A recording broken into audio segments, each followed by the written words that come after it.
today we're going to be focusing on the art of fighting, and more in particular, the character lead.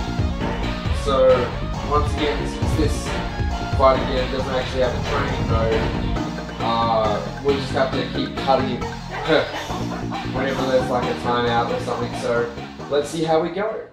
Lee is very similar to a Chun-Li sort of style character in the fact that he's got the very fast punches and the good maneuverability, or I suppose like your standard martial arts archetype.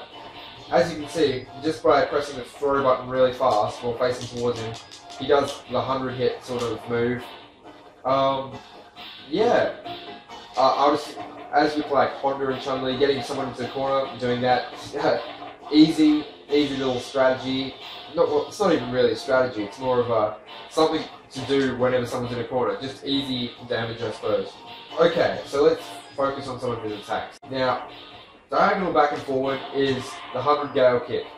Now, as you can see, that covers the distance pretty fast between you and your opponent, so you can use that as moves to get in, or I don't know, like it just covers. It's an easily used for getting across the screen. I see a lot of League players actually do that when I watch videos of them, so can't be too bad. And what's the worst they can do? I mean, if they block it, then you can just follow up immediately with like one of these, or just a super fast combo, or even the next combo, which I'm about to show you.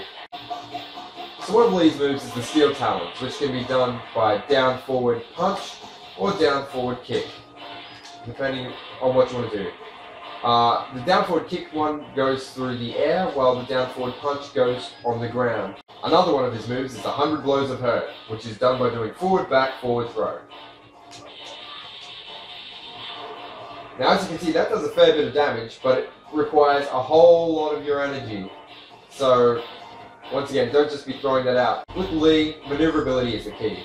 So, while you could be rolling in anywhere, because he's got a great roll, which will pretty much take him straight to the opponent's doorstep, what I would recommend is actually kicking your way across, because not only is it an easy, like, it's just one button, but it covers so much ground, and it just lets you go right up to the opponent, and if they're attacking you at all, you usually have priority.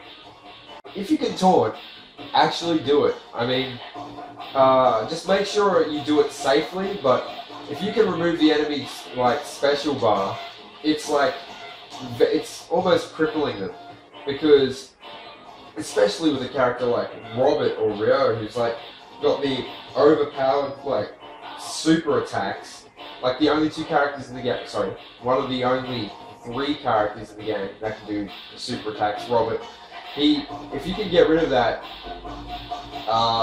it would be a massive advantage to your side. I mean, while not everybody does do the special attacks, it's always better to make sure that they can't do special attacks, if you get what I'm saying.